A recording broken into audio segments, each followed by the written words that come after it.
ಅದರಲ್ಲೂ N D ಎದಲ್ಲಿ ಅವ್ರ ಮಾತ್ರ ಫೈನಲ್. ಯಾರು ಎಷ್ಟು ಹೇಳಿ, ನಾಯ್ಡು ಅವ್ರದ್ದು ಹೇಳಿ, ಮತ್ತೊಬ್ಬರದ್ದು ಹೇಳಿ, ನಿತೀಶ್ ಕುಮಾರ್ ಅವ್ರದ್ದು ಹೇಳಿ, ತಮ್ಮದನ್ನು ಸಾಧಿಸ್ಕೊಳ್ಳಲು ಅವ್ರು ಯಶಸ್ವಿ ಆಗ್ತಾಯಿದ್ದಾರೆ. ಅಂಥದ್ರಾಗ ಒಂದು ಬಿಜಾಪುರ ಸುತ್ತಮುತ್ತಲು ಅಥವಾ ಉತ್ತರ ಕನ್ನಡದಲ್ಲಿ ಒಂದಿಷ್ಟು ಹೆಸರು ಮಾಡಿದಂಥ ವ್ಯಕ್ತಿ ಯತ್ನಾಳ್. ನೀವು ಕೊಳ್ಳಿಗೆ ನಾನು ಹಿಂದೂ ಹೊಡೆದು ತೊಗೊಳ್ತೀನಿ ಅನ್ನುವಂಥ ಧಮಕಿ ಕೊಡೋದಾಗಿರ್ಬೋದು, ನಾನು ನಿಜವಾದ ಹಿಂದೂ ಅನ್ನೋದಾಗಿರ್ಬೋದು, ವಿಜಯೇಂದ್ರ ಕಿತ್ತು ಹಾಕಿದಾಗ ನಾನು ಬರ್ತೀನಿ ಅನ್ನೋಂಥ ಮಾತಾಗಿರ್ಬೋದು, ಇವೆಲ್ಲರೂ ಇದರಿಂದಾಗಿ ಸಹಜವಾಗಿ ಬಿ ಜೆ ಪಿ ಅವ್ರನ್ನ ಇನ್ನಷ್ಟು ದೂರ ಸರಿತಾ ಇದೆ.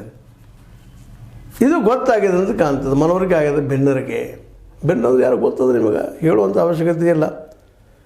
ಹೇಗಪ್ಪ ಅಂತಂದ್ರೆ ಇವತ್ತು ಆ ಬೇಂಡ್ರು ಬಿ ಪಿ ಹರೀಶ್ ಆಗಿರ್ಬೋದು, ರಮೇಶ್ ಜಾರಕಿಹೊಳಿ ಆಗಿರ್ಬೋದು, ಕುಮಾರ್ ಬಂಗಾರಪ್ಪನವ್ರು ಆಗಿರ್ಬೋದು, ಶ್ರೀಮಂತ್ ಪಾಟೀಲ್ ಆಗಿರ್ಬೋದು, ಅಥವಾ ಎನ್ ಆರ್ ಸಂತೋಷ್ ಅಂತ ಆಗಿರ್ಬೋದು, ಇವರೆಲ್ಲರೂ ಇದ್ರ ಜೊತೆ ಇನ್ನೂ ಕೆಲವರು ಇದ್ದಾರೆ. ಅರವಿಂದ್ ಲಿಂಬಾವಳಿ ಆಗಿರ್ಬೋದು, ಇನ್ನುಳಿದವರು ಸಹಿತ ವಿರೋಧ ಮಾಡ್ತಾಯಿದ್ದಾರೆ. ಮತ್ತು ತಟಸ್ಥರಾಗಿದ್ದವರು ವಿರೋಧ ಮಾಡ್ತಾಯಿದ್ದಾರೆ. ಇಷ್ಟಿದ್ದಾಗಿಯೂ ಏನಪ್ಪ ಅಂತಂದ್ರೆ ಎತ್ತಾಳು ತರಬೇಕು ಅನ್ನೋಂಥ ವಿಷಯ ಯಶಸ್ವಿ ಆಗ್ತಾಯಿಲ್ಲ. ಅವ್ರನ್ನ ಎತ್ತಾಳು ತರಬೇಕು ಅಂತ ಪ್ರಯತ್ನ ಮಾಡ್ತಾಯಿದ್ದಾರೆ.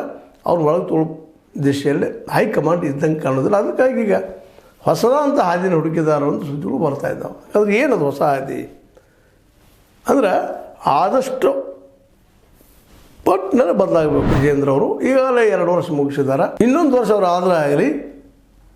ನಂತರದಲ್ಲಿ 3 ವರ್ಷ ಆಯಿತು. ನಮ್ಮ ರೂಲ್ಸ್ ಪ್ರಕಾರ 2028 ಚುನಾವಣೆಗೆ ಬೇರೆದವ್ರನ್ನ ತೊಗೊಬರ್ರಿ. ಬೇರೆದವ್ರು ಅಂದ್ರೆ ತಟಸ್ಥ ಗುಂಪಿನ ಯಾವುದೇ ವ್ಯಕ್ತಿಯನ್ನು ಕರ್ಕೊಂಡ್ಬರ್ರಿ ಅನ್ನುವಂಥ ಮಾತನ್ನು, ಅವ್ರು ನಿರ್ಣಯ ಮಾಡಿರಿ ಅನ್ನುವಂಥ ಮಾತನ್ನು. ಅಂದರೆ ಯತ್ನಾಳರು ನಿಧಾನಕ್ಕೆ